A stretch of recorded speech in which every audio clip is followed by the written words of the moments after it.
We share a common future. I am growing up in a world that is more and more divided. Sikhism teaches us that no one is my enemy, no one is a foreigner, and with all I am at peace.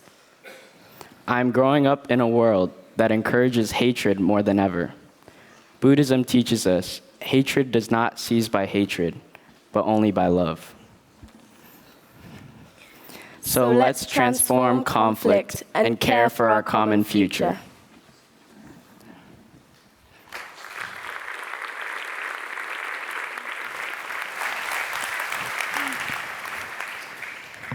We share a common future.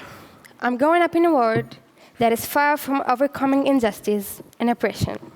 Islam reminds us Allah commands justice and good conduct and doing good to others.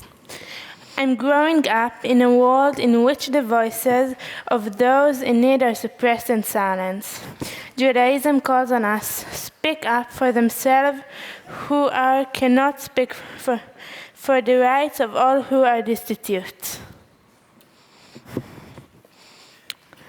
So let's promote just and harmonious societies and care for our common future.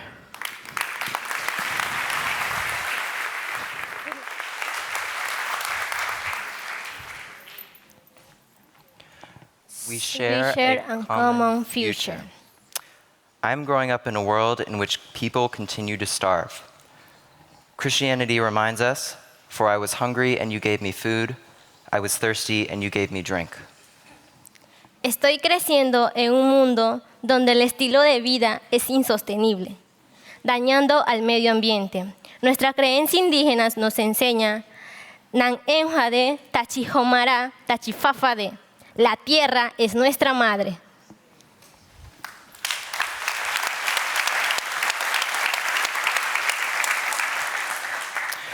So let's advance shared well-being by protecting our earth and caring for our common future.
Esteemed religious leaders, excellencies, ladies and gentlemen, welcome to Lindau, welcome to the heart of Europe, and welcome to the Religions for Peace 10th World Assembly.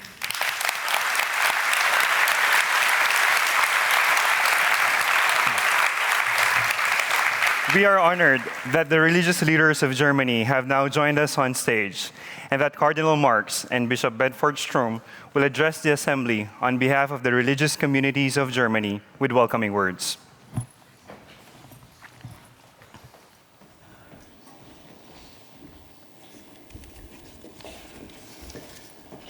Dear friends from all over the world, as the representative of 21 million Protestant Christians in Germany, I welcome you cordially in our country. This assembly is a sign of hope in a troubled world. Representatives of different religions come together from all parts of the world to make a clear statement. God is the creator of heaven and earth. God has created every human being equally, with a dignity no one may ever question. With this conference, we want to set a worldwide sign against divisions that lead to hate and violence. We want to explore ways to peace, justice, and a responsible way of dealing with non-human nature as our co-creation.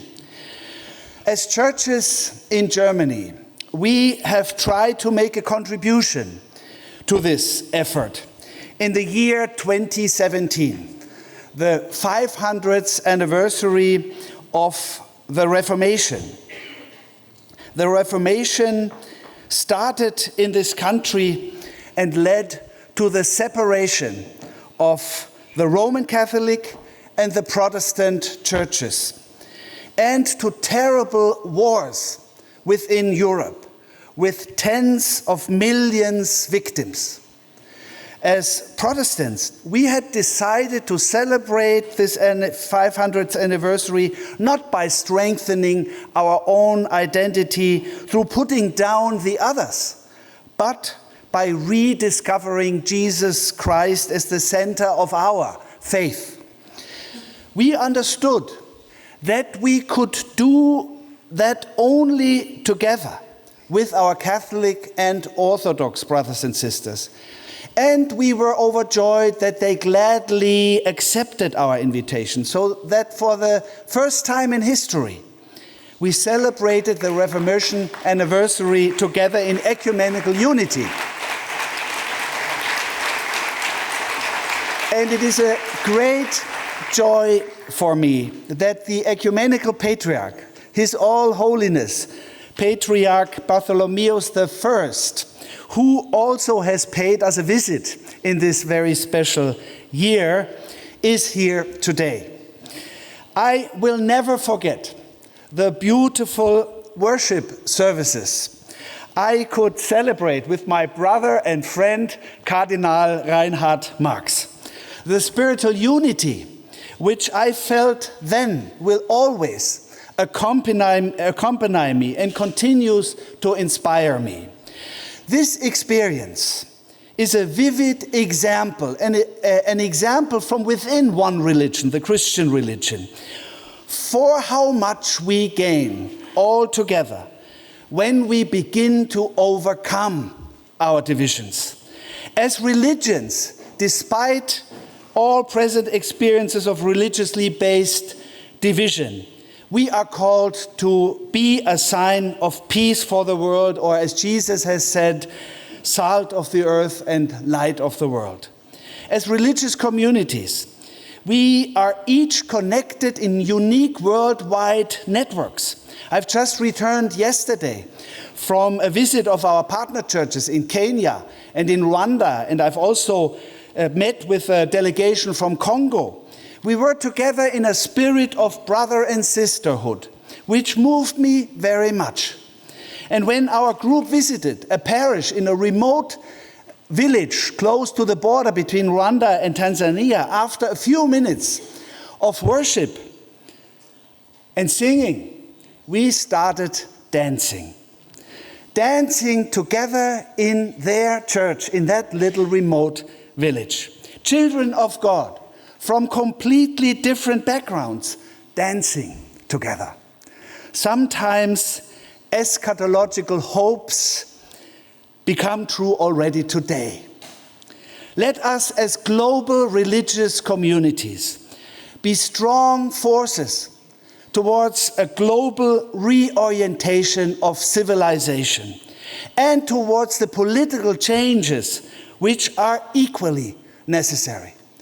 Racism, hate, and greed are no natural human condition. They can be overcome by empathy, by love, by kindness. That is what Religions for Peace stand for, and it is why this assembly is so important. Welcome in Lindau, and God bless this assembly.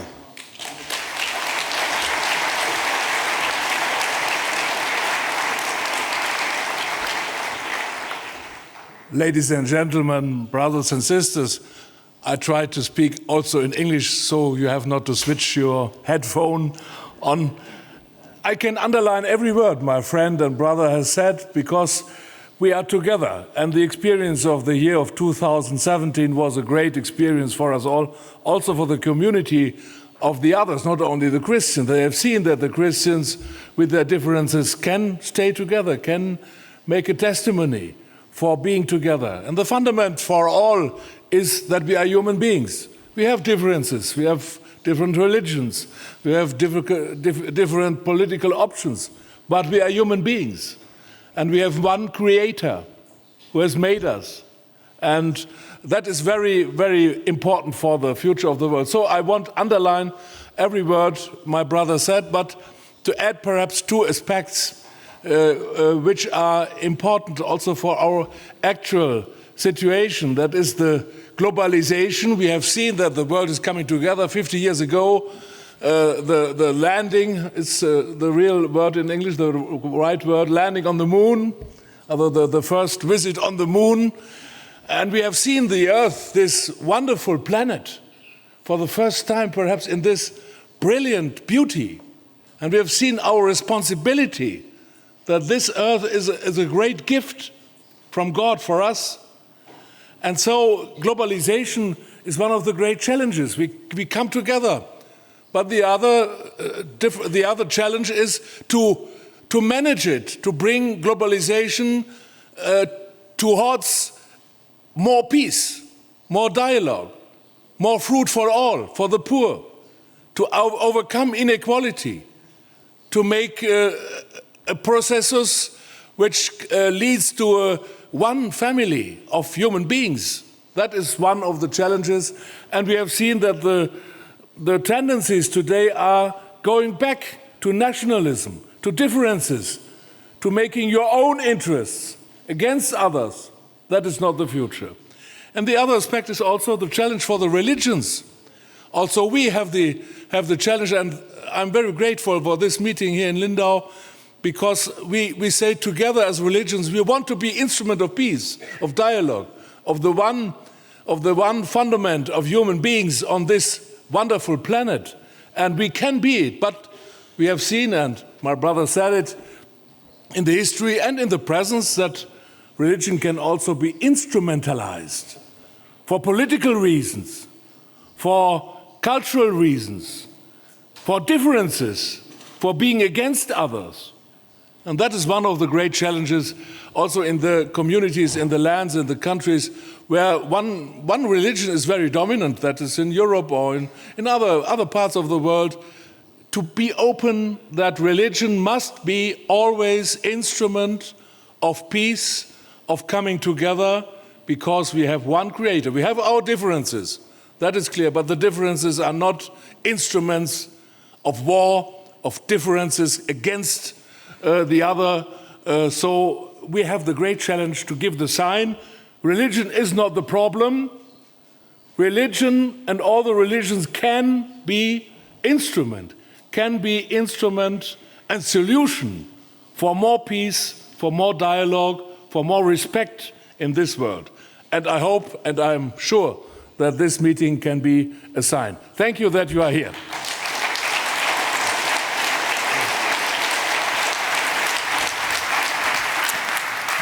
Thank you so much for your kind words and welcoming us to your beautiful country. We are all very happy to be here. Thank you so much.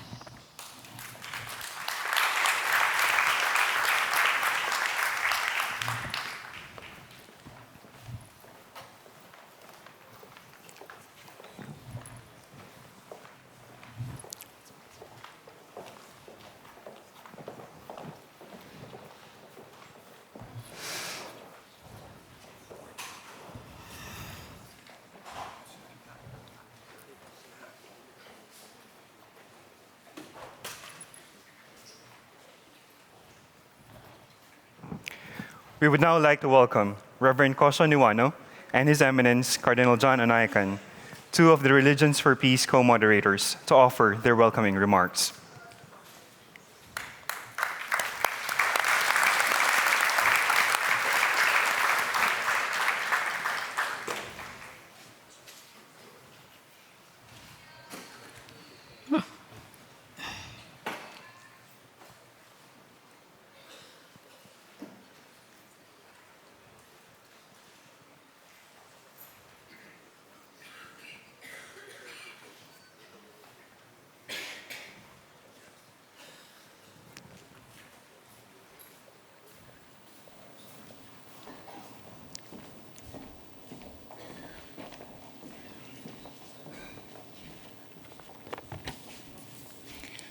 Your Excellency President of Germany, Your Eminences, Regions for Peace partners from across the globe, welcome to Lindau. On behalf of the co-moderators, I would like to congratulate on the 10th World Assembly. About 50 years ago, the founding members took a courageous step forward under the threat of nuclear war. One of the architects of Regions for Peace was my grandfather, Nikio Niwano, the founder of my community, Rishoko Seikai. He said, "When I call for interreligious cooperation, most people laugh and say it's nonsense. However, the founding members were able to overcome obstacles because they firmly believed that without interreligious dialogue and cooperation, there could be no world peace. Determined to build a bridge between all religions, they made Regions for Peace, World Conference on Religion and Peace, a miracle of humanity, a reality. In half a century, we have made real progress. However, our world is divided by ignorance and fear. We must not only follow the forerunners, but also ask ourselves again what is truly needed in dialogue today. We have to upgrade the operating system of interreligious dialogue. We have gathered here not only for the sake of our own countries and our own religious communities. Rather, we have gathered here to include the other who sometimes make us feel afraid. We call this shared security, and more constructively speaking, shared well-being, which is a new concept of religious leaders. Our idea is that all people are making progress together for the security and happiness of everyone. This is the antithesis of the current world order that wants to build walls. Letting go of our own position and value system and listening attentively to others means that we are demonstrating unlimited empathy, the very essence of caring, and that we are capable of approaching God's will and the Buddha's wish. When I was small, the topic around our dinner table with my grandfather was always interreligious dialogue and cooperation. With eyes shining like a little boy's, my grandfather told us that although there were a mountain of problems in our world, there are also many wonderful religious people working hard to overcome them. I still believe what my grandfather said. I therefore feel that I am a granddaughter of Regions for Peace. Thank you. I do hope that for the next 3 days, we will devote this time we have together to the happiness of all human beings. Thank you very much.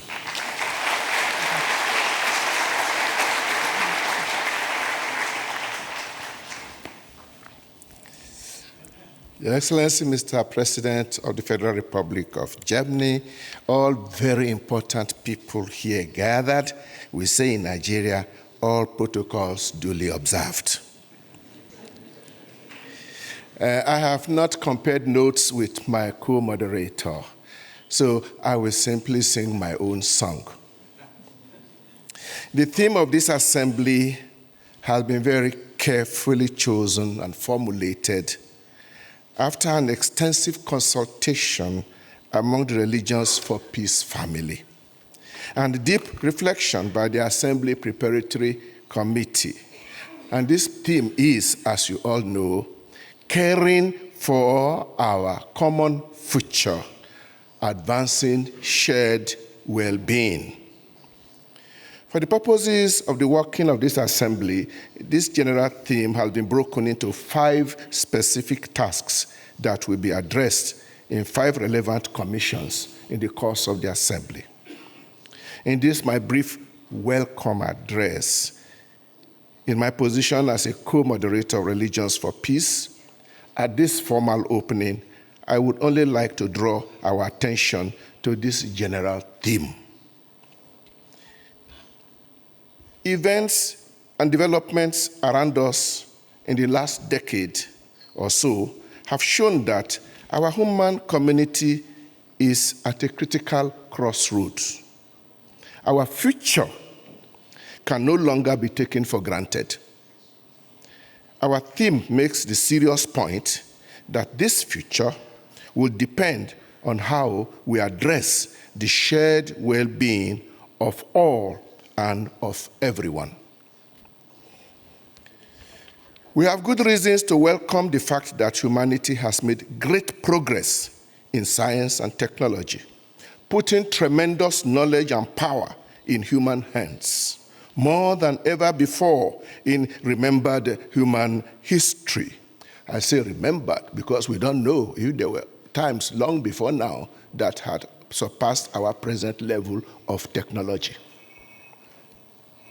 The great decision is how we deploy this great power. Shall we use it to achieve our shared well-being, or to destroy ourselves, putting an end to human civilization as we now know it? We cannot postpone for too long the decision to either live in peace and thrive, or allow the logic of war and selfish domination to consume us all. This calls for radical change of conviction and attitude on many fronts. First, on the political front, the ambition of great nations and empires must give way to a global community of shared well-being of the human family. It is pertinent to note that even today, the history of many nations is still eulogizing warmongers and violent terrorists of the past, praised as national heroes, and sometimes accorded the title Great.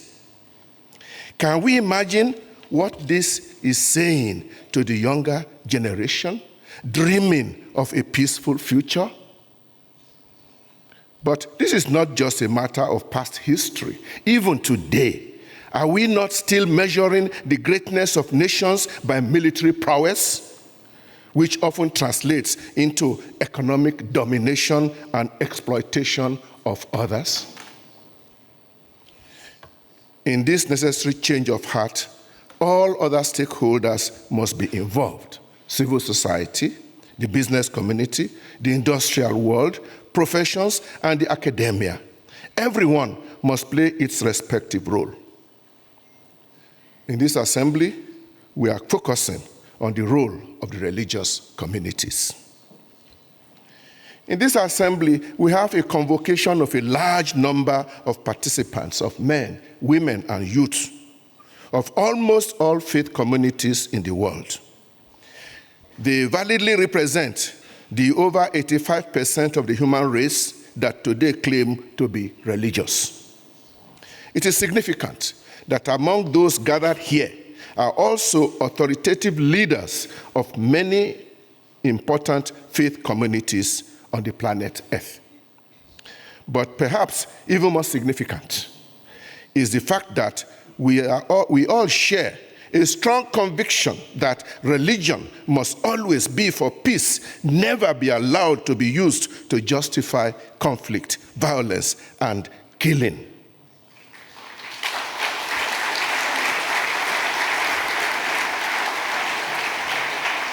That is what has brought us here together.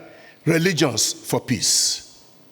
Religions for peace.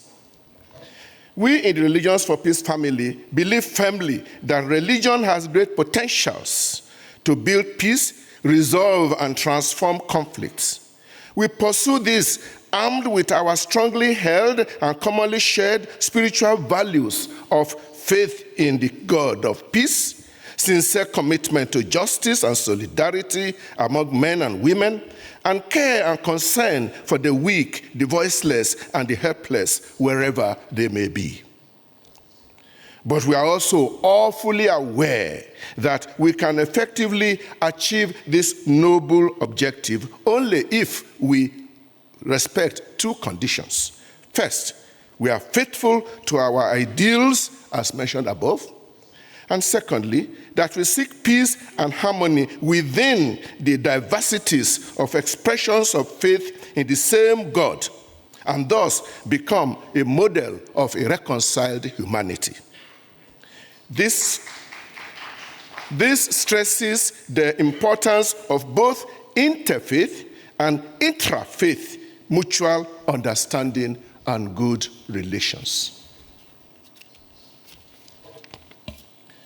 This has been the focus and the objective of Religions for Peace in its 50 years of existence and steady growth.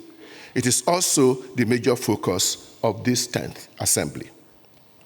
At this Assembly, we see a good opportunity to reach out to other stakeholders with whom we share deep concern for the future of humanity, caring for our common future. In particular, we hope to focus on civil authorities at all levels, whose policies and actions often determine what happens to our world. We hope to continue to seek ever better channels of communication and more effective strategies for collaboration at national, regional, and global levels. We need joint action to address the challenges facing us all. The generous partnership and assistance of the German government in the hosting of this assembly is an eloquent example of such a collaboration.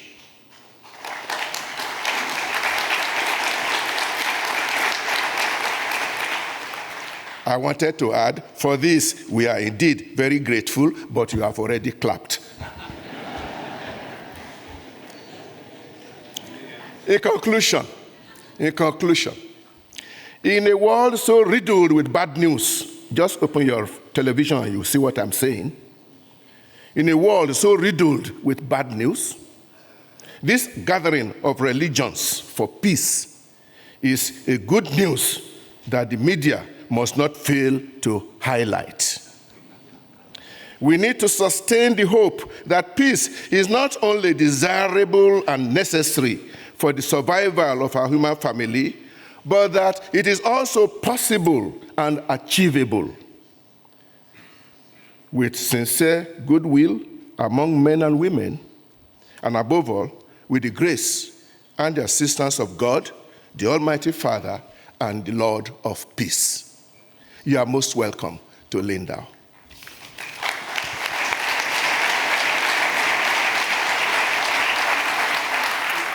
Thank you. Thank you, esteemed co-moderators, for your heartening remarks. Thank you very much. Let us now enjoy a short film about the mission of Religions for Peace. Welcome. Our world today is fragmented. Poverty, education, health, decent jobs, employment, strong institutions, land, water, sky, everything is interconnected. These double challenges of climate change and biodiversity loss are the threat, and that's going to mean melting of the ice caps, sea level rise, fires, droughts, floods. 1 million species are headed towards extinction. We have to acknowledge that there is an urgent crisis. I keep asking myself, Almighty God, looking down on the world today, would He still find it very good?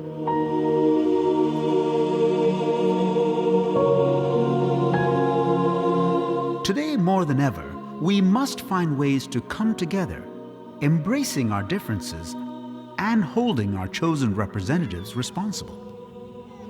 this is precisely the moment when we need that consolidated, coordinated, whole space. 40 years plus of socioeconomic development that had no religion in the equation has proved disastrous. Today we're talking about accountability. Accountability is actually deposited in the very values of faith. 85% of Earth's population belongs to a religious community. This is the largest constituency of the human family. Today, the world's religions are putting problems at the center of the table and discerning, deeply held, widely shared care. We are looking at common problems in the fields of knowledge, health, conflict, war. These areas do not have borders. Since its founding in 1970, Religions for Peace has been guided by a vision of religions working together as a global family to share resources and establish in unity an approach to peace that no one religion could do on its own. Across the religious, regional/geographical, racial, ethnic, across the different divides, Religions for Peace is the convener. Over the last half-century, Religions for Peace has consistently demonstrated a tested and replicable approach to multi-religious cooperation. Peace is our ultimate goal, but peace is also a process. Myanmar, formerly known as Burma, had been under military rule since the 1960s. In 2015, the National League for Democracy, led by Aung San Suu Kyi, won in a landslide. Recently, the plight of the Muslim community of Rakhine State has dominated the international airwaves. As violence continued to escalate, upwards of 700,000 mostly Muslim refugees poured into neighboring Bangladesh. Cardinal Charles Bo, Archbishop of Yangon, and other members of RFP Myanmar who had been actively engaged on the grassroots level since 2012, invited a high-level international delegation to visit the country. The delegation delivered the Letter to the Peoples of Myanmar, carrying a call for the establishment of the RFP Advisory Forum on National Reconciliation and Peace in Myanmar.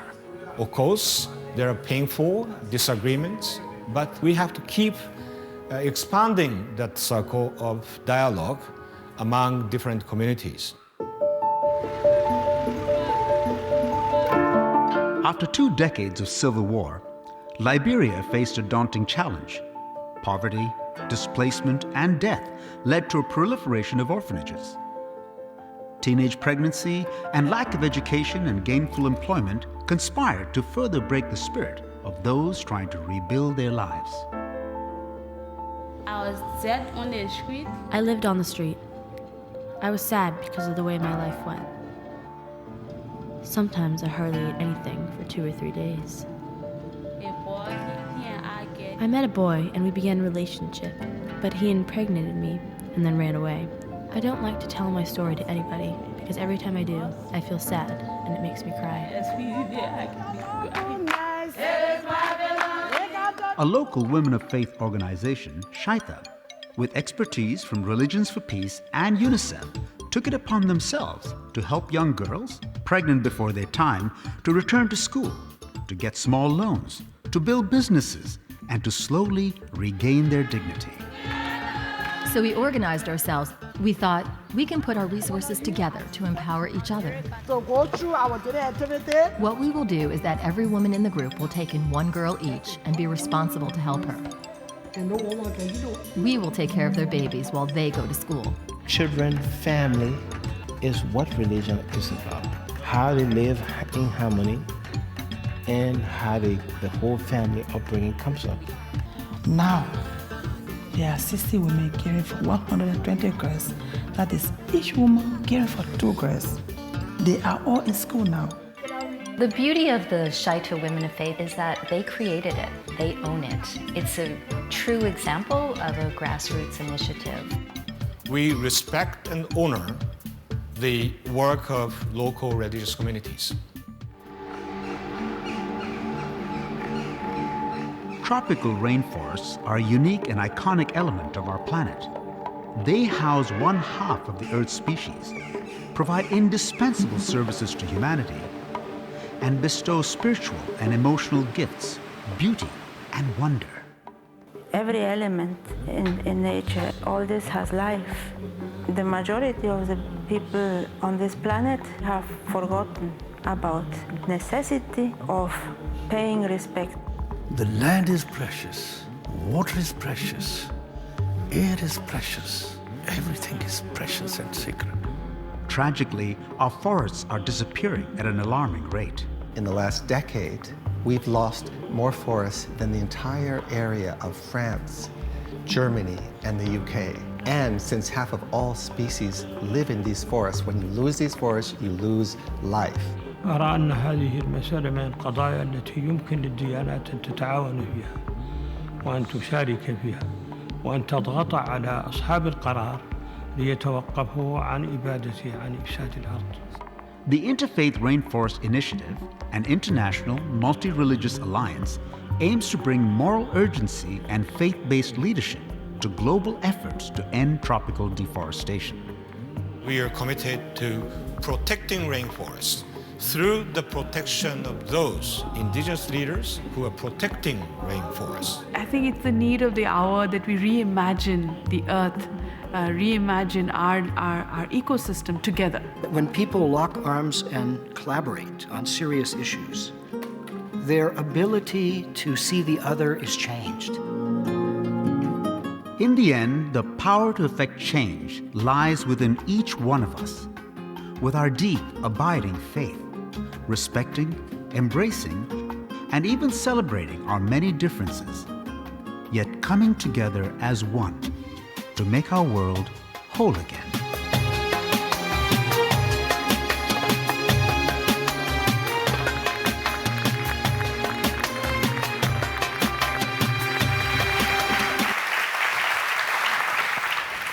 Esteemed religious leaders, excellencies, ladies and gentlemen, we thank the Federal Republic of Germany and our partner, Foundation Peace Dialogue Lindau, for hosting the Religions for Peace 10th World Assembly. We are honored that the Federal President of Germany, His Excellency, Frank-Walter Steinmeier, is with us today to offer a keynote address.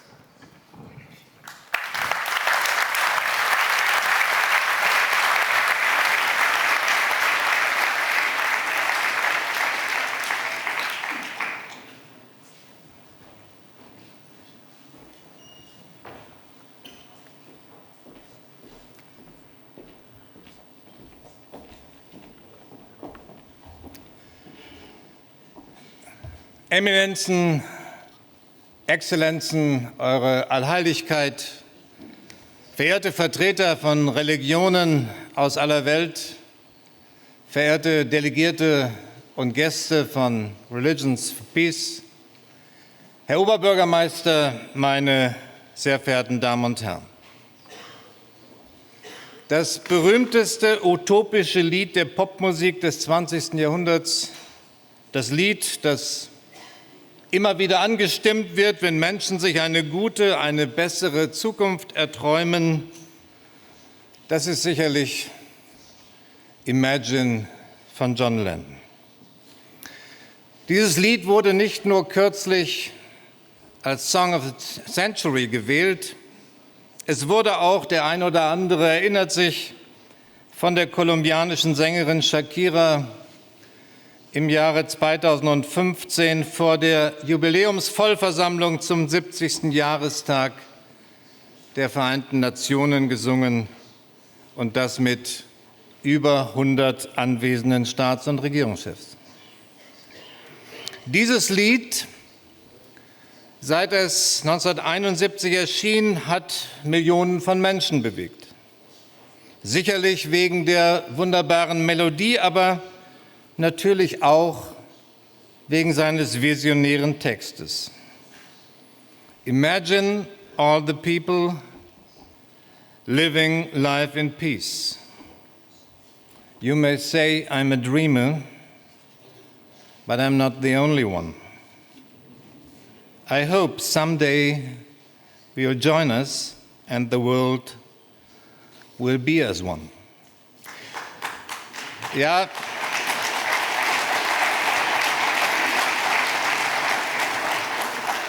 Meine Damen und Herren, ich entnehme es Ihrem Applaus. Dieser Friedensbotschaft würden wir uns alle hier im Saal wohl gerne anschließen. Aber diese Botschaft, das müssen wir wissen, diese Botschaft in diesem Lied ist untrennbar verbunden mit dezidiert religionskritischen Aussagen. Ja, es beginnt schon mit dem Wunsch nach einer Welt ganz ohne Religion. Imagine there is no heaven. Above us, only sky. Nothing to kill or die for, and no religion too. Eine, wenn ich das so sagen darf, religionslose Welt wird geradezu als die Grundvoraussetzung für eine friedliche Welt angesehen in diesem Lied. Und das ist, meine Damen und Herren, eine ganz starke Provokation für alle, denen Religion am Herzen liegt, für alle, denen der Glaube Sinn gibt, die durch den Glauben für ihr Leben Orientierung und Halt gefunden haben und immer wieder finden. Es ist auch eine intellektuelle, eine politische und nicht zuletzt eine lebenspraktische Herausforderung für alle, die in ihrer Religion eine leitende Funktion oder Aufgabe haben, also für alle, die dafür verantwortlich sind, wie ihre Religion sich im alltäglichen Leben auswirkt, wie sie sich darstellt, wie sie in der Öffentlichkeit erscheint.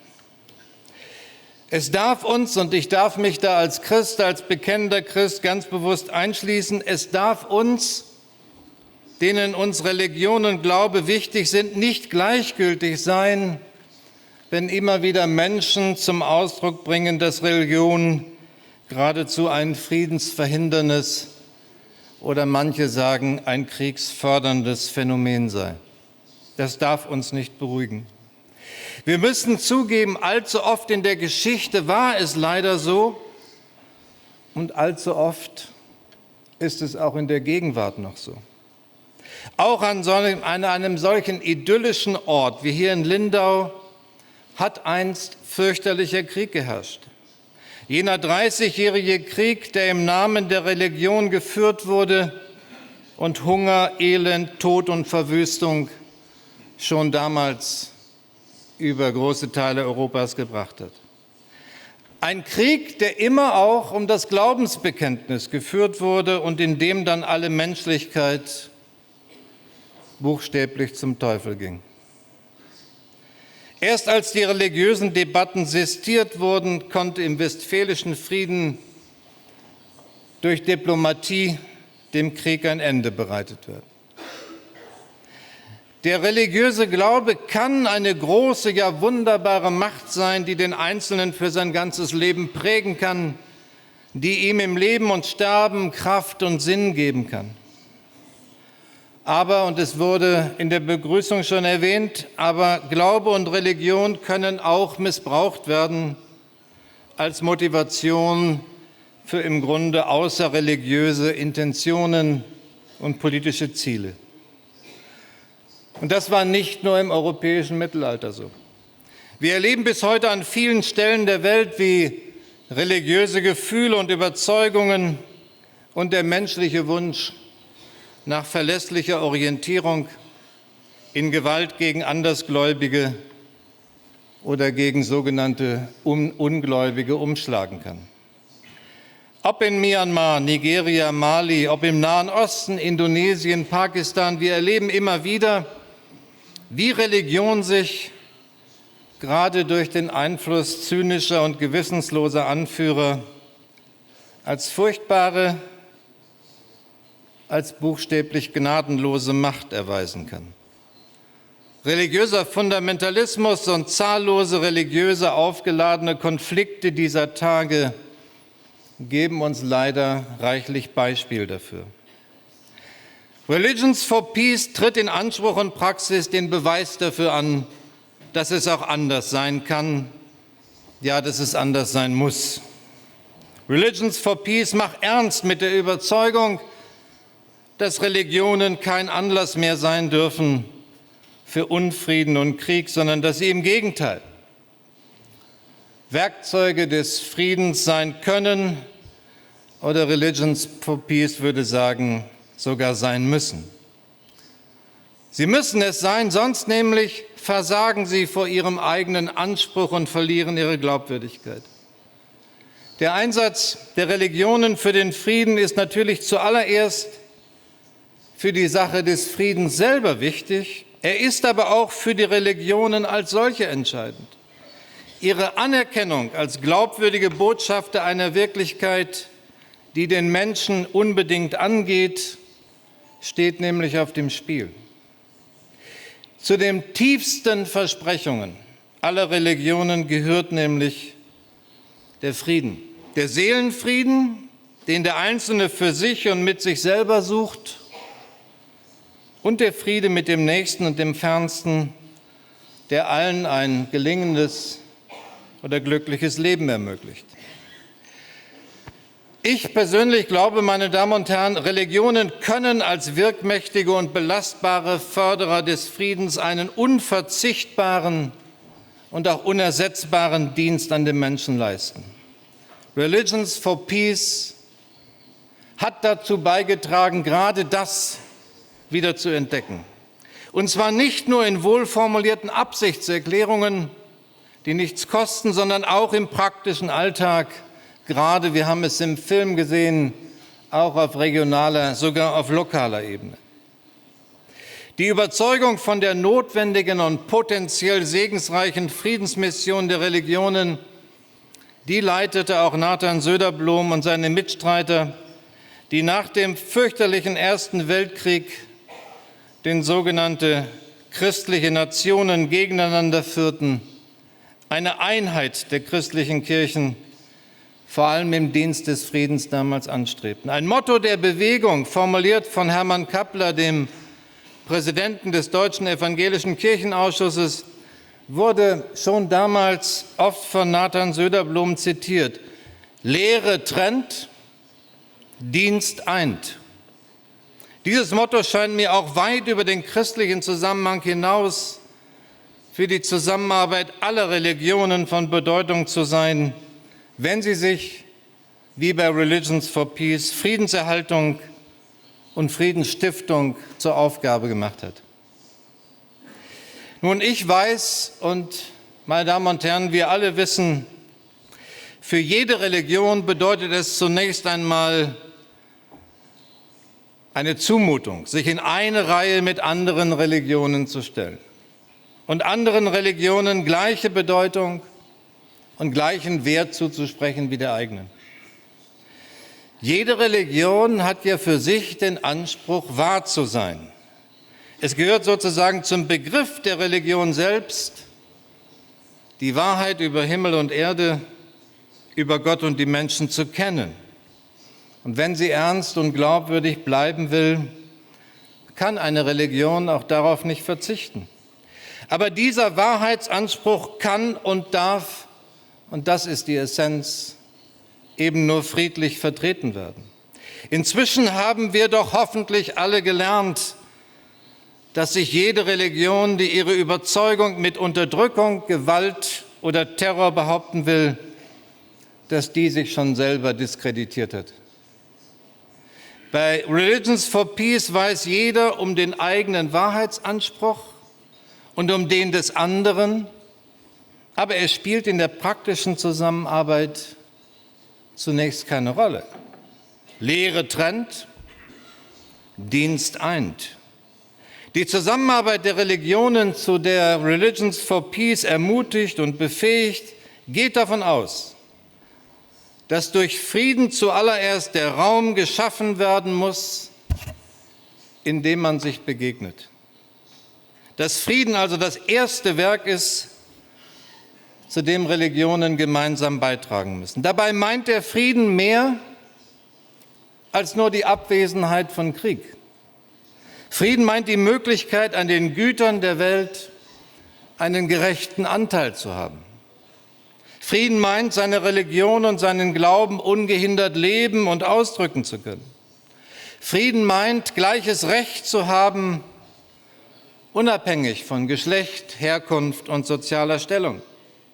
Frieden in diesem, meine Damen und Herren, umfassenden Sinn, den auch das hebräische Wort Shalom zum Ausdruck bringt, meint die Möglichkeit, menschenwürdiges Leben führen zu können.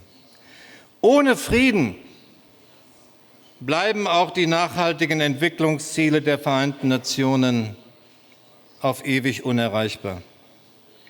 Die Arbeit von Religions for Peace erweist sich deshalb immer mehr als eine politische Arbeit an der Verbesserung der globalen Lebensbedingungen aller Menschen. Keines der Ziele, die allen auf der Erde ein menschenwürdiges Leben ermöglichen, ist ohne Frieden zu erreichen. Und ohne Frieden zwischen den Religionen gibt es keinen Frieden. Von ihrem eigenen Anspruch her müssten sich die Religionen zur energischen Mitarbeit an der Verwirklichung der Entwicklungsziele der Vereinten Nationen aufgerufen fühlen. Und ich weiß, Sie hier im Saal sind es. Meine Damen und Herren, verehrte Gäste, in meinen vielen Jahren als Außenminister habe ich selbst erfahren können, wie konstruktiv die Zusammenarbeit zwischen konkreter, friedensstiftender Politik einerseits und konkreten Versöhnungsbemühungen durch Religion andererseits sein kann und es an manchen Stellen auch war und ist. Kolumbien war ein Beispiel im letzten Jahrzehnt. Mosambik ist noch ein Beispiel aus dieser Zeit, in denen Kirchen und Religion positiv gewirkt haben. Und mit Blick auf den Film kann ich nur sagen, dass sich ähnliche friedensstiftende Wirkung der Religion in Myanmar zeigen wird. Ich will damit sagen, mit diesen Beispielen, Religionen können doch konstruktive Kräfte bei der Lösung von Konflikten sein. Es gibt Beispiele dafür und Diplomatie und Außenpolitik sollte das erkennen. In Deutschland jedenfalls, das will ich Ihnen versichern, nehmen wir ernst, dass die Religionen zu den größten gesellschaftlichen Akteuren der Welt gehören. Wir haben das unter anderem auch dadurch deutlich gemacht, dass wir, ähnlich wie in Norwegen, im Auswärtigen Amt, im deutschen Außenministerium, eine eigene Einheit Religion und Außenpolitik gegründet haben. Und so ist es für uns eben auch selbstverständlich, dass wir die Arbeit von Religions for Peace besonders unterstützen. Und ich freue mich deswegen wirklich ganz besonders, dass Sie diesmal die Weltkonferenz in Deutschland durchführen. Und ich möchte Sie alle zu Ihrem Engagement weiter ermutigen. Meine Damen und Herren, wir mögen unterschiedlich sein in unserem Glauben. Aber einen muss uns doch die gemeinsame Haltung: Religion darf niemals Rechtfertigung von Hass und Gewalt sein. Kein Krieg darf geführt werden im Namen der Religion. Das muss die gemeinsame Botschaft hier von Lindau sein.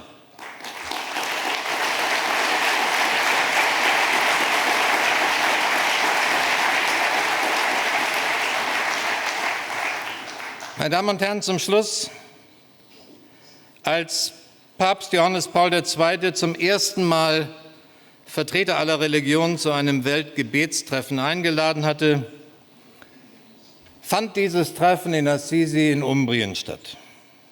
Die Heimat von Franziskus, der so entschieden für Frieden und Versöhnung auftrat und der nicht nur von Christen hoch respektiert, hoch verehrt wird.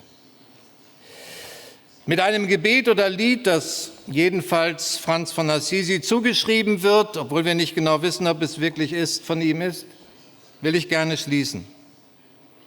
Es ist vollkommen aus seinem Geist formuliert und ich denke, dass in diesen Text alle religiösen Menschen guten Willens einstimmen können. Als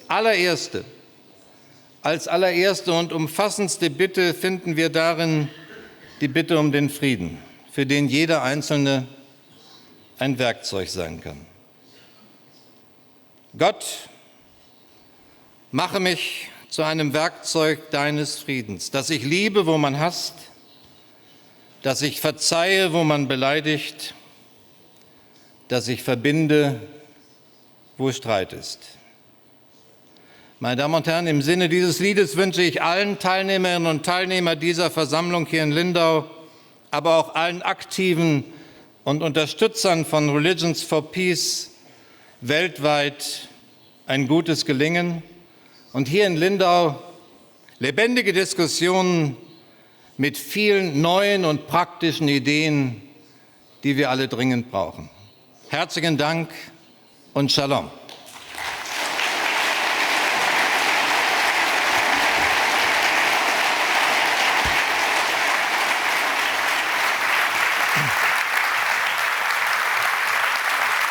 Thank you.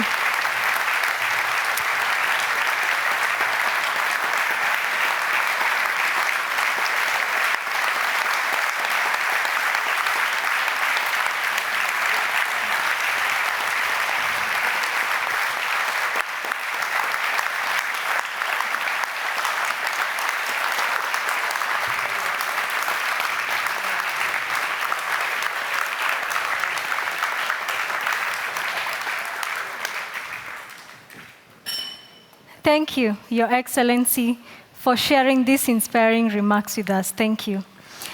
Please welcome on the stage His All Holiness, the Ecumenical Patriarch Bartholomew, the Archbishop and Ecumenical Patriarch of Constantinople. Welcome.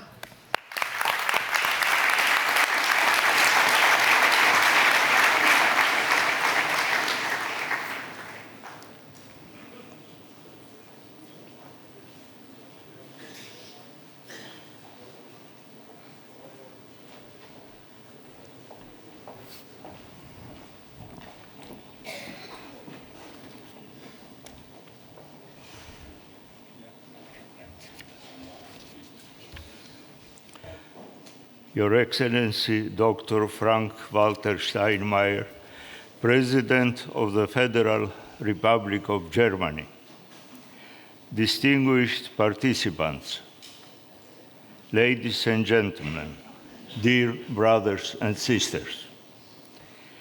It is a great honor for us to attend the 10th gathering of the World Assembly of Religions for Peace. Today, among prominent representatives of state and religions, of the high diversity of faith-based traditions, it is our pleasure to offer the following keynote remarks on the very important theme, caring for our common future, advancing shared well-being. Since our election as Ecumenical Patriarch in 1991, we have unceasingly strived to raise awareness on pressing global challenges, such as the protection of the environment, the advancement of peace and reconciliation, the promotion of intercultural and interreligious dialogue, the foundation of a culture of justice and solidarity, and the resistance to all those tendencies that do harm to the dignity and sacredness of the human person and his inalienable fundamental rights. Almost 28 years of active engagement with all these problems has revealed one truth, that nothing can be achieved if we work separately and independently. Nobody, not a nation, not a state, not a religion, nor science and technology can face the current problems alone. We need one another. We need common mobilization, common efforts, common goals, common spirit. Our future is common, and the way toward this future is a common journey. This is why Religions for Peace International is so crucial, because it constitutes a unique opportunity to gather people of faith together and to express our care for the common good, at the center of which is the natural environment currently threatened by the so-called modern sins of humanity.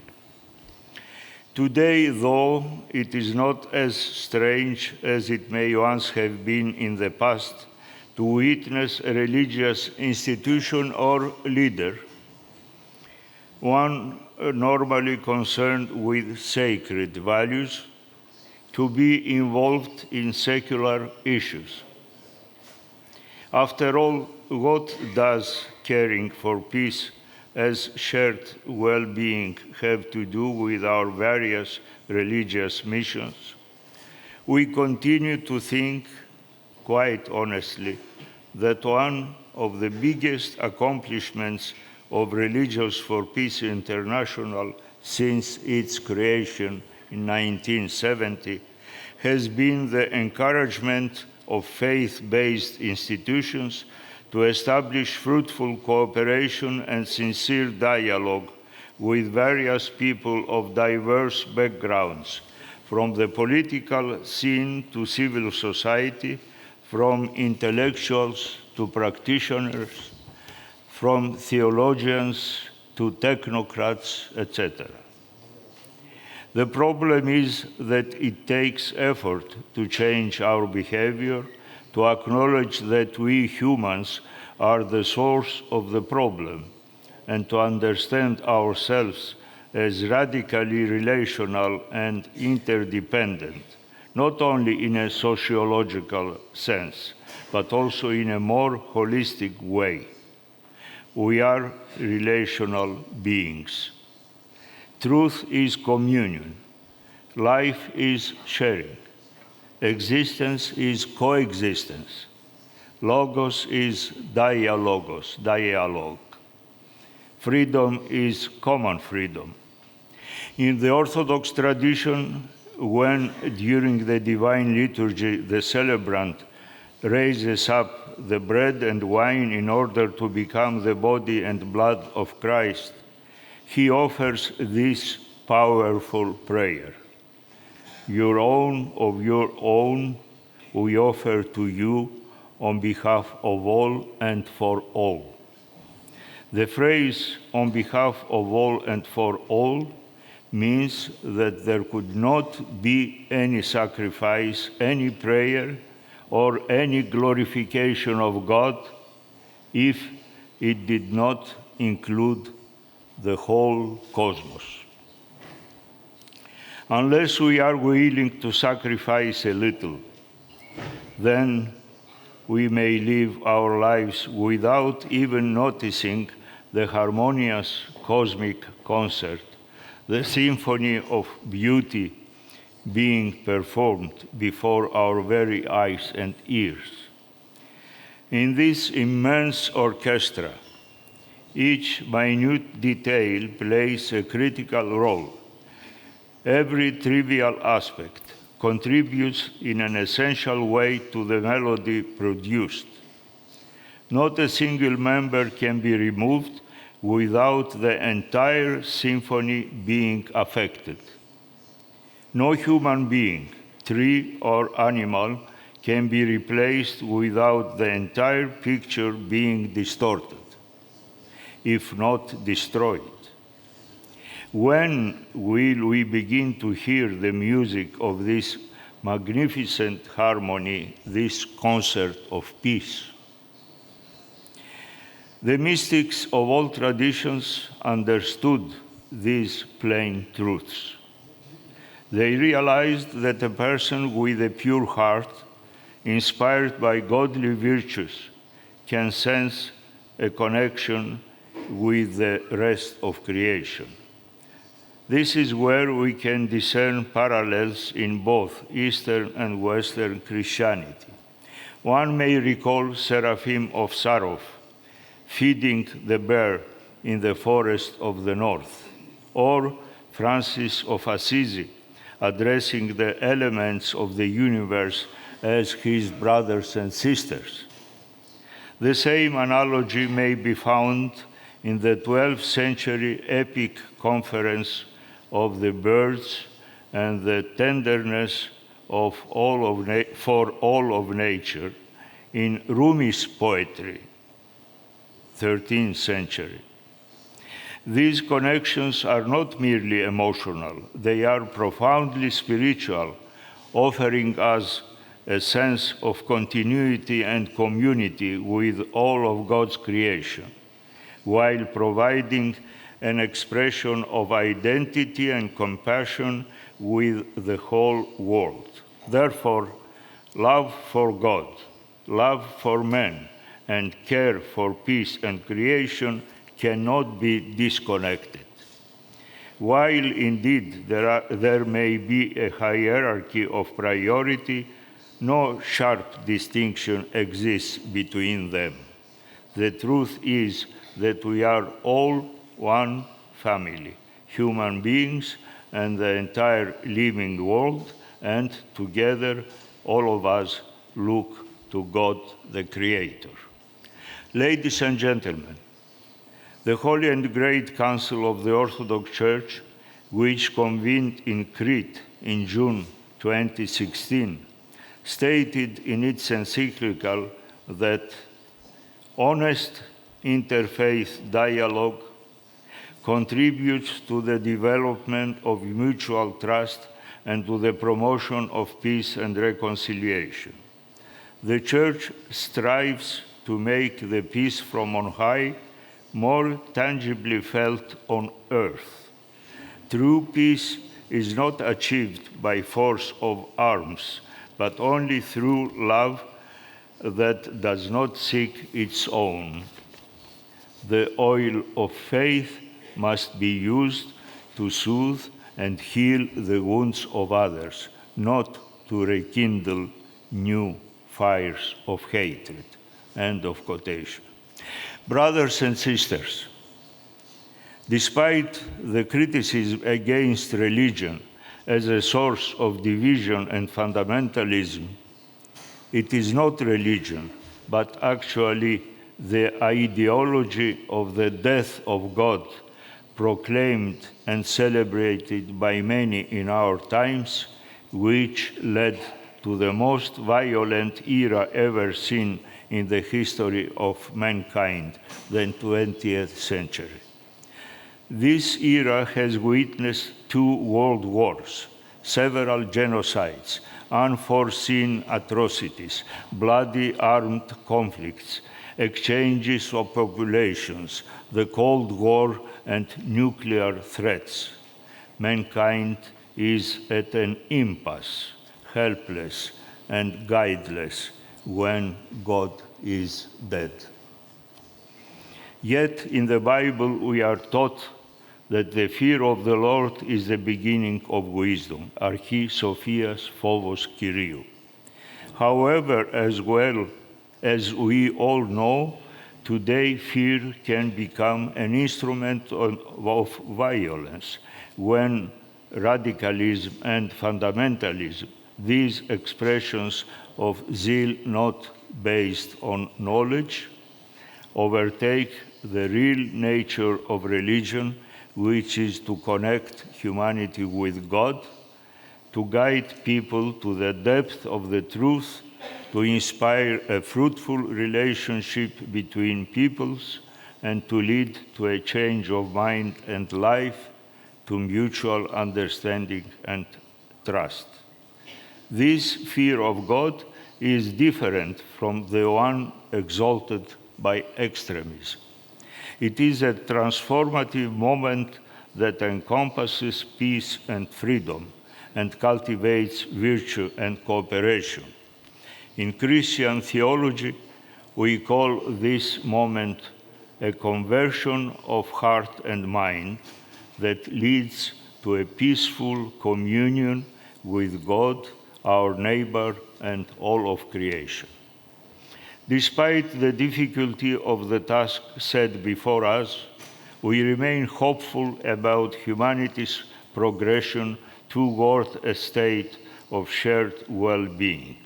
This is precisely why this vision must be promoted beyond the goals of this assembly, as well as beyond the goals of our sacred religious sites and places of worship. Religions for Peace is the center of interdisciplinary and interfaith initiatives, which serve as a catalyst for assembling leaders in religion, science, business, civil society, government, and academia. At this point, we would like to thank and acknowledge the fruitful work and commitment of all those we know and do not know in this extraordinary organization. We especially commend Dr. William Bentley, who for so many years has been the face and driving force behind Religions for Peace International.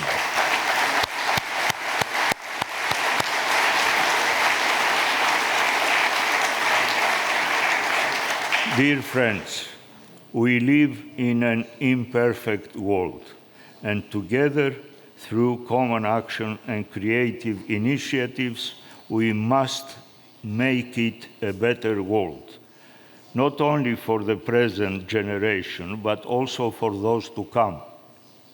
Our children and our children's children deserve a world of freedom, of comprehensive peace and justice, of generosity and compassion, free from violence against nature and our fellow men. We pray that the renewed solidarity and care we are all working for will become a sacred offering on behalf of all and for all. Thank you very much for your kind attention.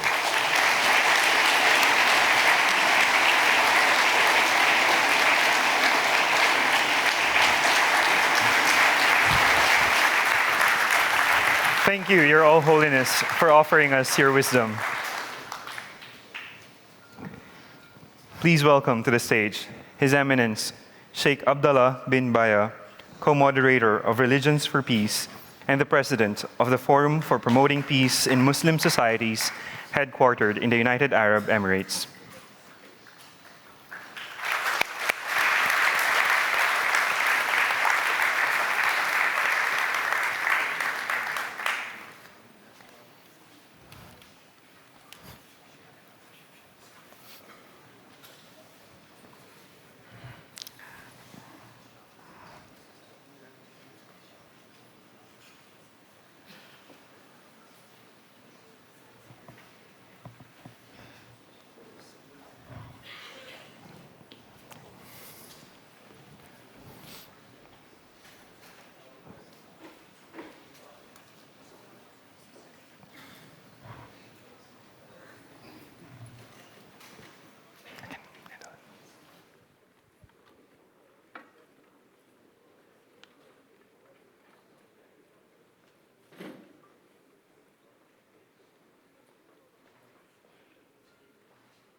الحمد لله رب العالمين. اللهم صل على سيدنا محمد وعلى إخوانه من النبيين والمرسلين. فخامة السيد فرانك والتر شتاينماير رئيس جمهورية ألمانيا الاتحادية، أصحاب المعالي سعادة الدكتور ويليام بندلي الأمين العام لمنظمة أديان من أجل السلام، أيها الحضور الكريم كل باسمه وجميل واسمه، السلام عليكم ورحمة الله.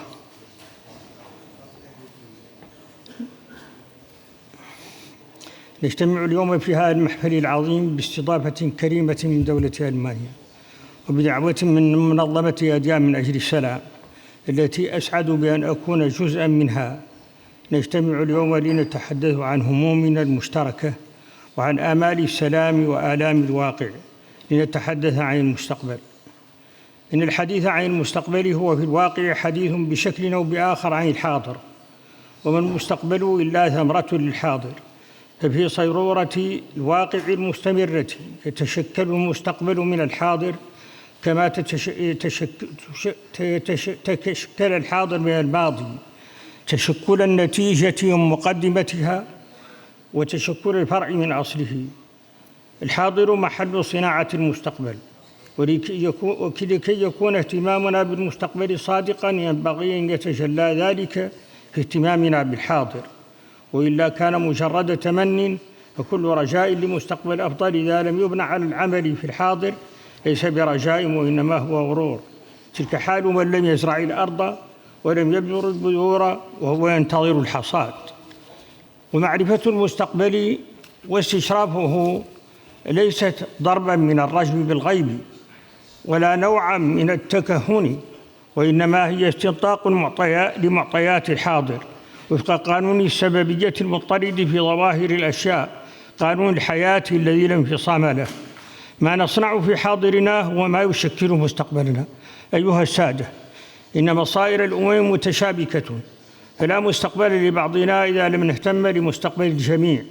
تلك هي طبيعة العصر الذي نعيش فيه. إن البشرية جميعا في سفينة واحدة، حالها كحال السفينة التي وصفها الرسول صلى الله عليه وسلم حين وصف المسافرين في سفينة من طابقين، وحين أراد الذين في الطابق الأسفل يخرقوا خرقا في جهتهم من السفينة، فلو تركوهم لهلك الجميع، ولو أخذوا على أيديهم نجوا ونجا أهل السفينة. إننا مثل ركاب هذه السفينة، تجمعنا وحدة المصير والمسار، فلا نجاة لبعضنا إلا بنجاة الجميع. ولا توجد سفينة نوح، إنما هي سفينة التضامن والتعاون بين ذوي النيات الحسنة من أهل الأديان والعقول.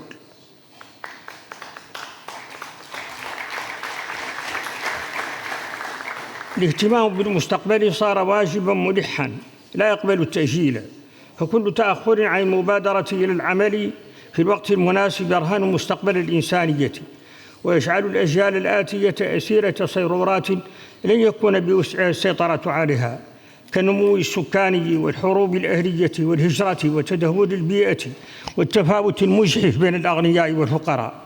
نحن أمام نذور فشل حضاري يحط من قيمة الإنسان، فما جدوى أن يغزو الإنسان الفضاء ويبلغ أقصى الكواكب بينما يظل عاجزا عن العناية ببيئة كوكبه الذي يعيش فيه، وعاجزا عن التفاهم مع أخيه ونظيره ومثيله وجاره على هذا الكوكب الأرض.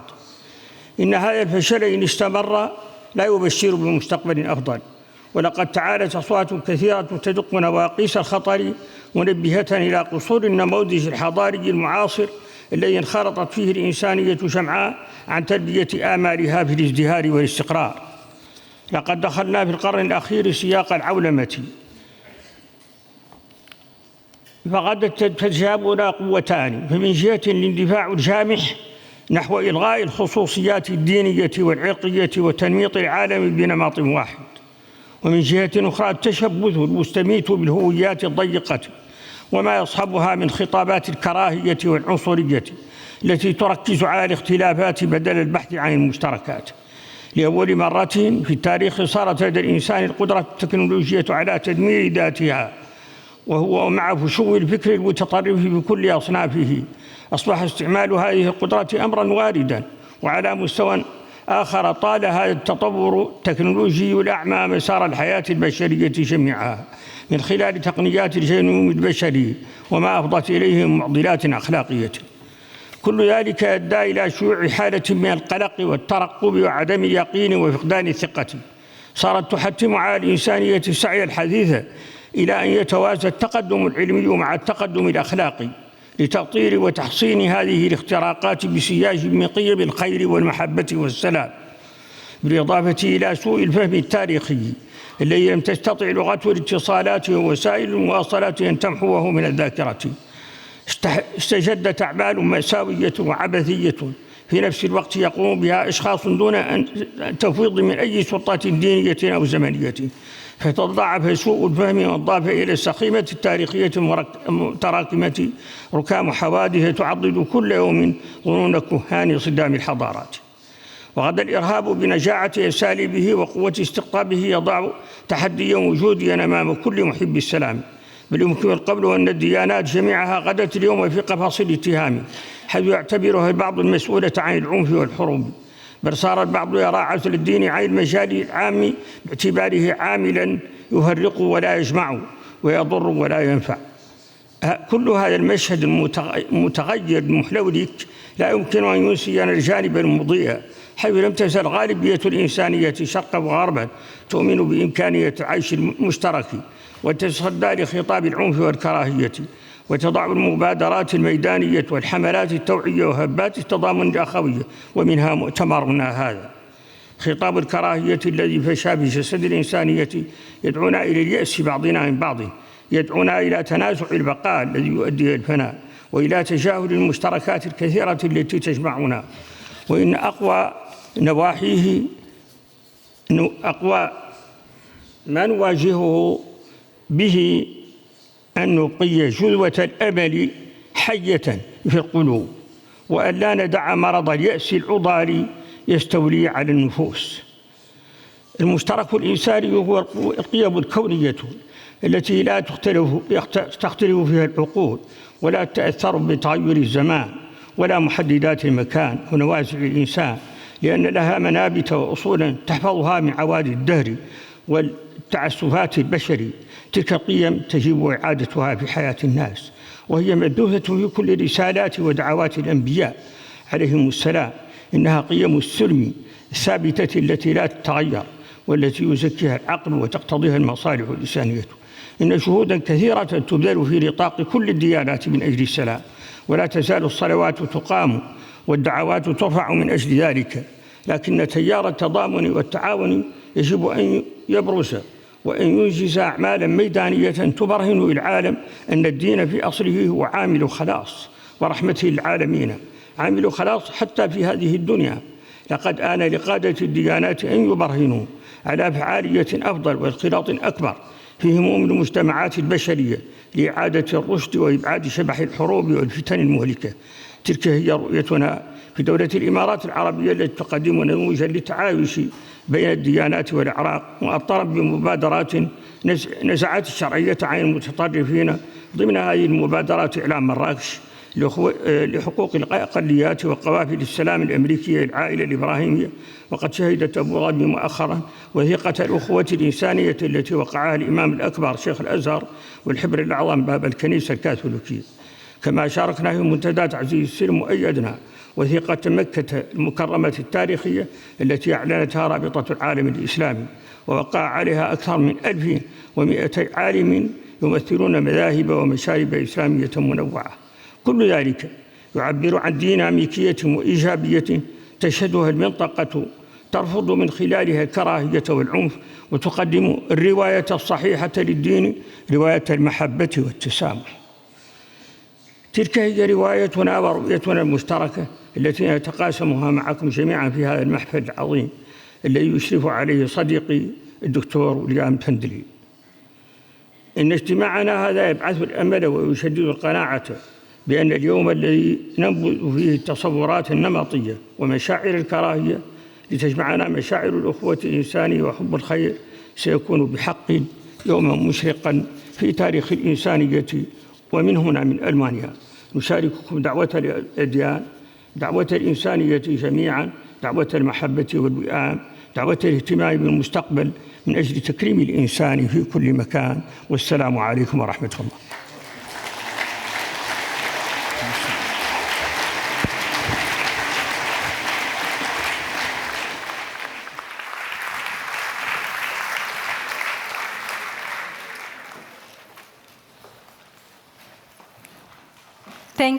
Thank you, Your Eminence, Sheikh bin Baya, for your visionary words.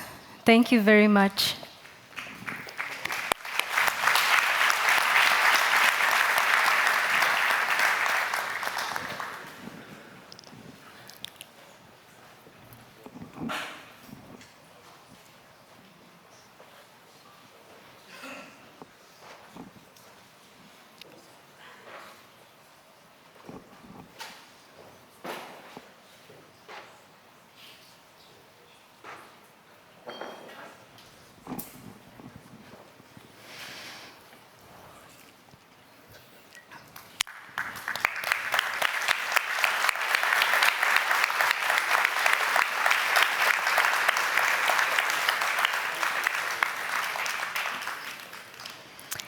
It is our joy to now introduce the Secretary General of Religions for Peace, Dr. William F. Bentley.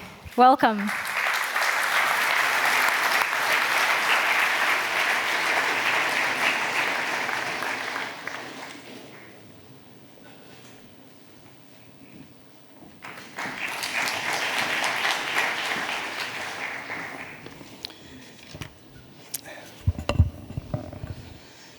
Your Excellency, President Steinmeier, and Your All Holiness, the Ecumenical Patriarch, Your Eminence, Sheikh Abdullah bin Baya, Eminences, Venerables, Excellencies, brothers and sisters, all. Your Excellency, President Steinmeier, your presence and your words move and encourage us greatly. It is good that we gather here in Germany, this land of great cultural heritage, hospitality, and genius. We are greatly pleased to be in partnership with the German Foreign Ministry in its commitment to advancing the role of religions in building peace. Brothers and sisters, entering this hall, we did not leave our religious hearts at the door. Each stepped through the door, pulled by an undertow, a sea of sacred mystery so deep, so good, so healing, that our experiences of it have called us to unite in an alliance of common action. Ours is an alliance of care, of mercy, of love. Our alliance honors our differences, even as it serves the peace for which the human heart hungers. We are about 900 here from 125 countries. But we represent a far greater, ever-growing, and ever-radiating alliance of goodness that Religions for Peace gladly serves. In the light of this radiating goodness, we acknowledge with sorrow all the ways, subtle and gross, that we and our religious communities have fallen short. Our hearts grieve over the misuses of our faiths, especially the ways they have been twisted to fuel violence. The burdens of the human family are known in this room. We know too well the blood of war, how it kills, maims, and destroys the lives of the innocent. We know the crushing weight of extreme poverty, how it stunts, humiliates, and plunders. 10% of our human family is desperately poor. We know there are 65 million of us who no longer find shelter in the sanctuary of their homes. They are refugees, internally displaced, and persons on the move. We know we have entered a terrifying new arms race, one that includes modernizing nuclear weapons, weaponizing space, new energy energy weapons, and weaponizing artificial intelligence coupled with roboticization. Meanwhile, our Earth is being cooked, the rainforests decimated, the seas poisoned, the web of life choked. We are also experiencing what might be called a meta-crisis of our modern order, the order that lies behind the United Nations and the agreements our states have made on human rights, the rule of law, and international trade. Freedoms of all kinds and the protection of minorities have come under attack around the world. While on the economic front, a meager handful of the richest persons have more wealth than the bottom 4 billion. Exacerbating the political and economic dimensions of this meta-crisis of order, there is today a meta-crisis of truth. While fake news is tailored for commercial or political gain, today we are buffeted between inconvenient truths and convenient fabrications. Our heart's innermost experiences of the sacred and our outermost social lives cry out to be seamlessly connected in a state of positive peace that Religions for Peace has called shared well-being. Together, we will advance shared well-being by launching a global movement for the protection of religious sites targeted to wound our communities' hearts and shred the cloth of our connection. We must become a living ring for peace that surrounds endangered holy sites. We will advance shared well-being by fully welcoming women of faith. Women from the Middle East and North African region will share with us the vital roles of women as agents of peace. Women must be further mainstreamed into all Religions for Peace work, mechanisms, and leadership. Shared well-being will be furthered by our learning from our brave brothers and sisters from countries suffering deadly conflict, including Myanmar, the Democratic Republic of Congo, the Central African Republic, and South Sudan. Each country's religious colleagues will convene privately to strengthen one another as partners, peacemakers, and healers. Here also, our religious friends from North and South Korea will help construct conditions for peace on the Korean Peninsula. We can promote shared well-being by throwing ourselves behind the Interfaith Rainforest initiative that is serving all by protecting the rainforests and the indigenous peoples who are their caretakers.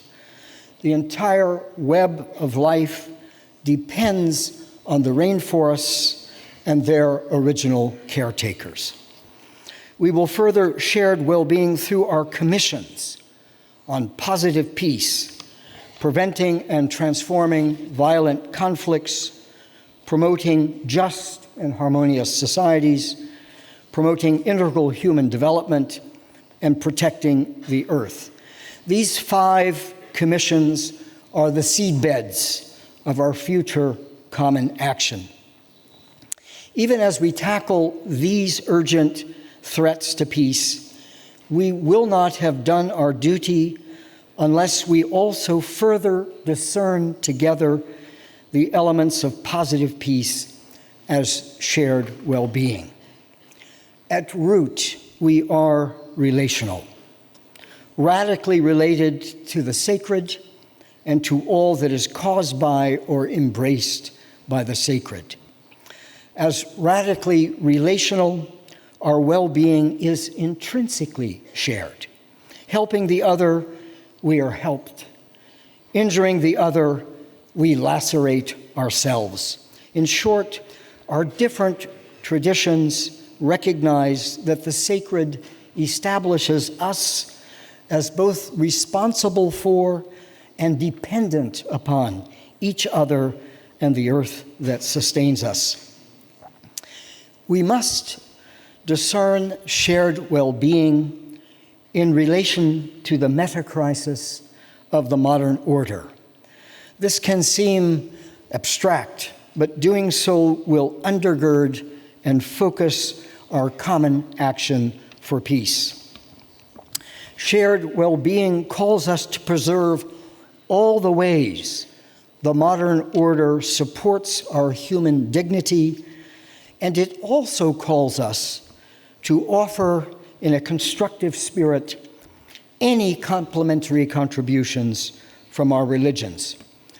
For example, our religions affirm the modern order's recognition of the foundational importance of freedom.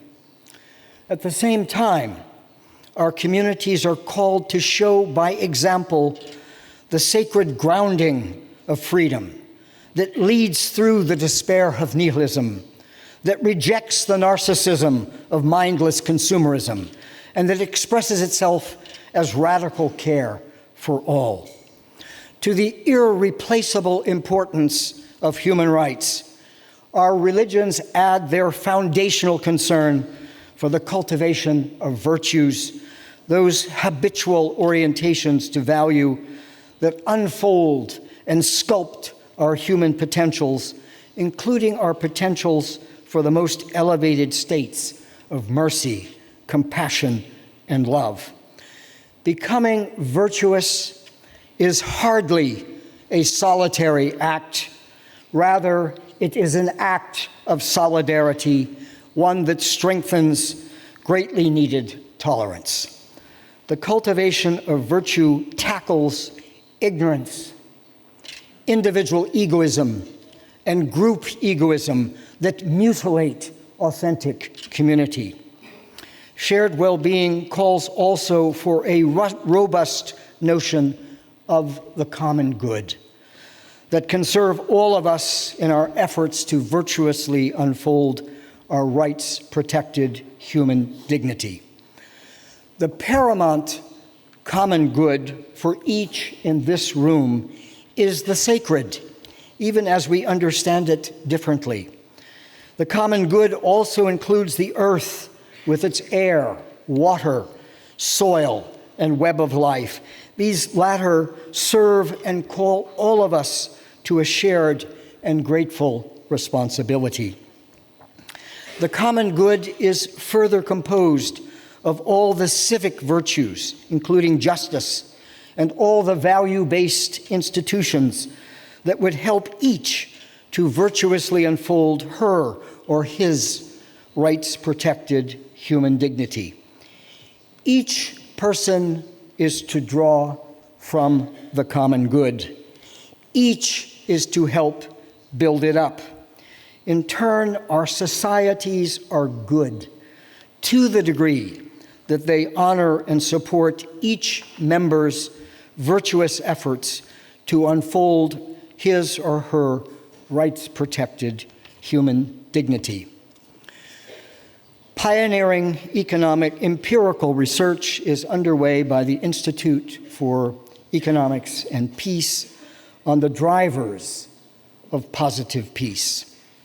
Combining our multi-religious insights on shared well-being with these groundbreaking empirical insights will provide an especially rich base for our common action for positive peace. Dear beloved brothers and sisters, we each passed through the door into this room, pulled by our experiences of the sacred to join our alliance of common action. It is an alliance of care, of compassion, of love, how wonderful to have stepped together into this room. We're here now. Let's joyfully recommit to working shoulder to shoulder, each linking her or his innermost experience of the sacred with our shared care for our human family and our common home on earth. Thank you, and thank you for your kind attention.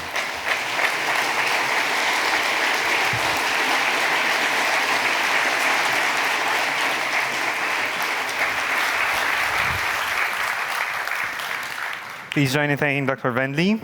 We thank you for your address and your years of devoted leadership.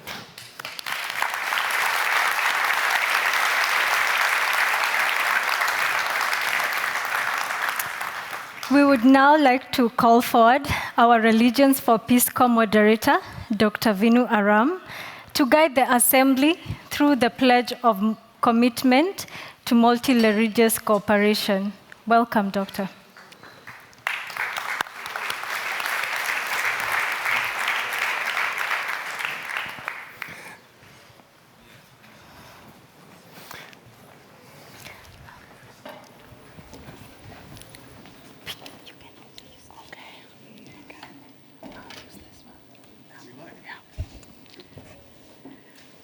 We have heard much. We have been challenged to think differently. We have been invited to work together. We have been encouraged to collaborate and to serve one another. This is the concluding part of this opening ceremony. May I invite you to get into that spirit of service that we are familiar with. Your Excellency, President Steinmüller, religious leaders, brothers and sisters, and the young children of today who reminded us that caring for one another is indeed a definitive moment in the way we plan for our future. Every religion teaches its followers, every tradition, each in its own way, that life is sacred and that we have the responsibility to care for each other, the world, and for our common future. Faith, each remaining faithful to his or her own tradition, we are here to cooperate. Our cooperation has not always been easy. Let us begin by acknowledging this, that we have hurt one another at times.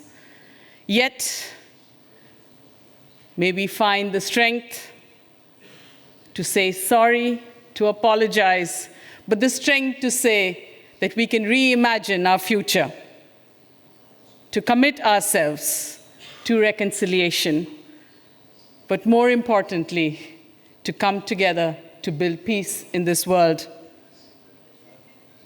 I am going to invite you to a few moments of silence, so that you may absorb the richness of this morning, the warmth of the hospitality of this nation, but the great command of working together that we have ahead of us.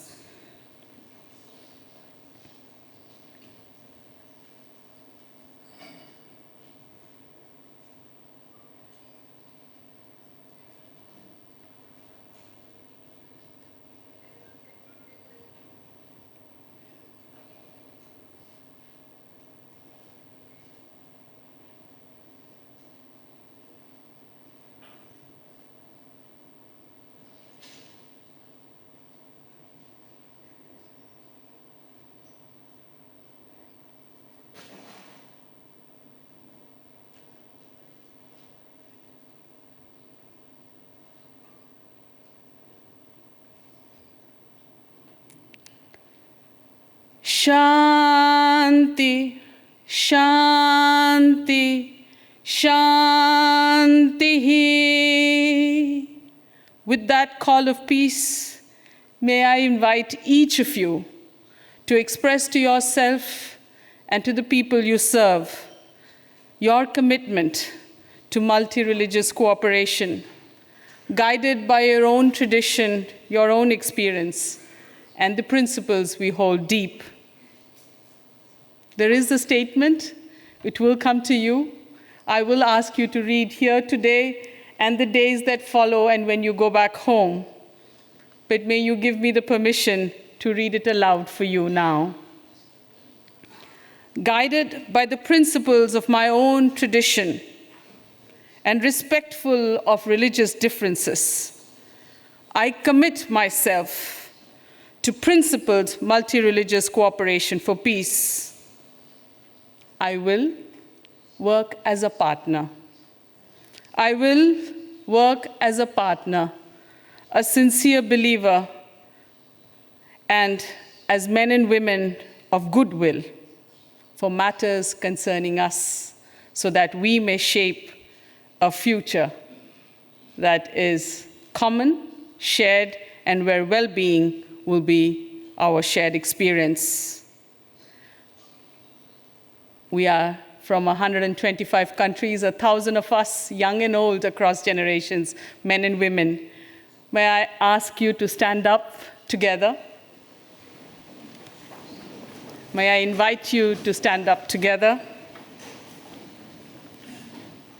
and join me in your own way, in silence or in words, to reflect on these first 3 lines again. You could repeat if you want. Guided by the principles of my own tradition and respectful of differences, I commit myself to principled, multi-religious cooperation for peace. Service unites. As President Steinmüller reminded us, service unites. May we work for this common future together. May I request you now to use this wonderful opportunity to turn to your right and to your left and to greet the person next to you.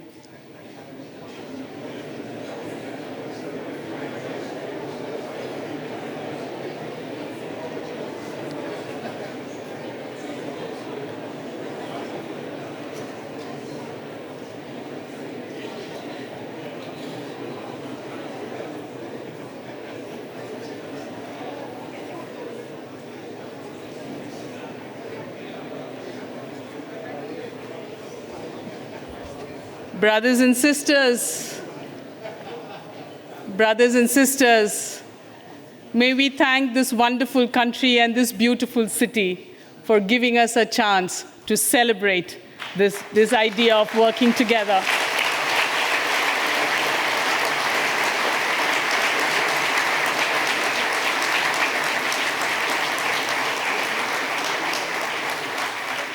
May I invite you again to remind yourself of the responsibility that you have to be agents of building peace in your own families and your own neighborhoods. May the next few days be of fruitful collaboration and good work ahead. Thank you very much for being part of this wonderful opening ceremony.